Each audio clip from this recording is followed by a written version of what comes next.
Assalamualaikum warahmatullahi wabarakatuh. Selamat datang di pembelajaran Akidah Alam kelas 4 bersama Bu Hani. Alhamdulillah anak-anakku, kita dapat berjumpa kembali setelah kita melaksanakan penilaian tengah semester. Pada pertemuan kali ini kita akan membahas tentang beriman kepada Nabi dan Rasul Allah.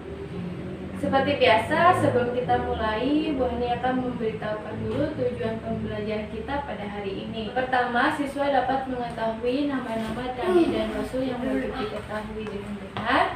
Yang kedua, siswa dapat mengetahui sifat-sifat para Nabi dan Rasul dengan benar. Dan yang ketiga, siswa dapat mengetahui bagaimana cara beriman kita kepada Nabi dan Rasul secara benar. Sebelum kita mulai, kita awali dengan bacaan basmalah bersama-sama. Bismillahirrahmanirrahim. Anak-anakku, mungkin kalian sudah mendengar bahwa beriman kepada Nabi dan Rasul itu merupakan salah satu rukun iman. Ayo, kalian tahu kan rukun iman yang keberapa? Betul, yaitu rukun iman yang keempat. Nah, kita hari ini akan membahas tentang beriman kepada Nabi dan Rasul. Iman secara bahasa artinya adalah percaya. Dengan kata lain, kita percaya kepada para nabi dan rasul Allah. Rasul dan para nabi diutus oleh Allah Subhanahu wa taala di muka bumi ini. Nabi menurut bahasa artinya adalah berita.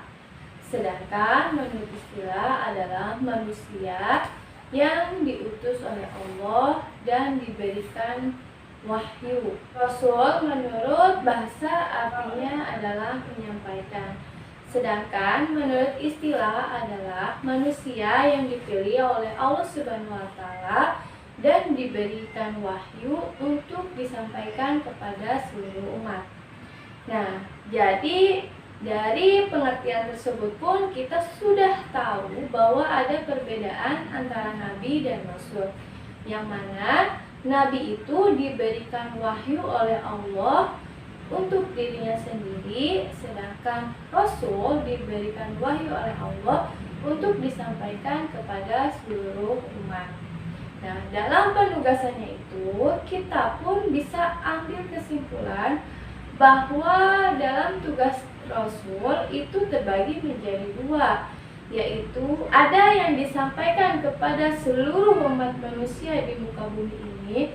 Contohnya seperti yang dilakukan oleh Nabi Muhammad SAW, dan ada yang diberikan tugas menyampaikan hanya untuk kaum-kaum tertentu saja.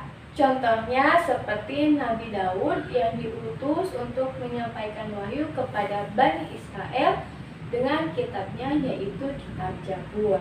Nah, anak-anakku, sebenarnya jumlah nabi dan rasul itu banyak sekali, tetapi yang mengetahuinya hanyalah Allah Subhanahu wa taala. Dan kita sebagai umat manusia yang wajib kita ketahui hanya 25. Nah, siapa sajakah itu? Yuk kita dengarkan lagu berikut ini.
wahyu untuk seluruh umat manusia, maka salah satu contohnya yaitu dengan menjadikan uswatun hasanah atau suri tauladan yang baik. Maka dari itu, para rasul mempunyai 4 sifat yang membedakan para rasul dengan manusia biasa lainnya, yaitu ada patonah, ada sidik, ada amanah, dan ada tabligh. Fatonah artinya adalah cerdas. Rasul dan Nabi itu harus mempunyai sifat yang cerdas untuk menyampaikan wahyu kepada para umat, yang mana Rasul itu dijadikan tempat bertanya oleh umat yang memang akan bertanya tentang wahyu tersebut. Selanjutnya yaitu tabligh, artinya menyampaikan bahwasannya Rasul itu harus menyampaikan wahyu yang diberikan oleh Allah dan tidak boleh untuk menutupi apapun dari wahyu tersebut. Lalu ada sidik, artinya jujur. Maksudnya adalah para rasul dan nabi harus memiliki sifat jujur, yang mana tidak boleh dikurang-kurangi atau dilebih-lebihkan dari wahyu Allah Subhanahu wa taala, serta ada amanah yang artinya adalah dapat dipercaya bahwa nabi dan rasul segala ucapannya itu harus mengandung kebenaran atau harus sesuai apa yang diturunkan oleh Allah Subhanahu wa taala. Nah, bagaimana caranya kita supaya beriman kepada para nabi dan rasul? Di antaranya adalah kita membenarkan berita yang disampaikan oleh Rasul. Ingat, apa yang disampaikan oleh Rasul itu merupakan dari Allah Subhanahu wa taala. Jadi apabila kita beriman kepada Rasul, dengan kata lain kita pun sudah beriman kepada Allah Subhanahu wa taala. Lalu yang kedua, kita mengetahui kisah-kisah para nabi dan rasul.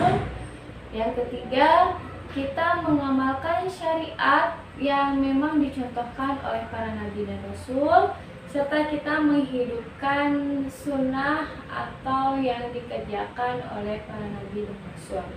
Nah, anak-anakku, mungkin cukup sekian dari Bu Hani. Terima kasih atas segala perhatiannya. Jadi dapat kita ambil kesimpulan bahwa jumlah para nabi dan rasul itu banyak sekali, tetapi yang mengetahuinya hanyalah Allah Subhanahu wa taala. Dan kita sebagai umat Islam wajib mengetahui 25 nama nabi dan rasul, serta bahwa para nabi dan rasul itu mempunyai 4 sifat yang memang bisa dijadikan itu perbedaan dengan manusia biasa. Ada patonah, sidik, amanah, dan tabligh. Mungkin cukup sekian dari Bu Hani. Terima kasih atas segala perhatiannya. Kita akhiri dan baca hamdalah bersama-sama. Alhamdulillahirabbil alamin. Wassalamualaikum warahmatullahi wabarakatuh.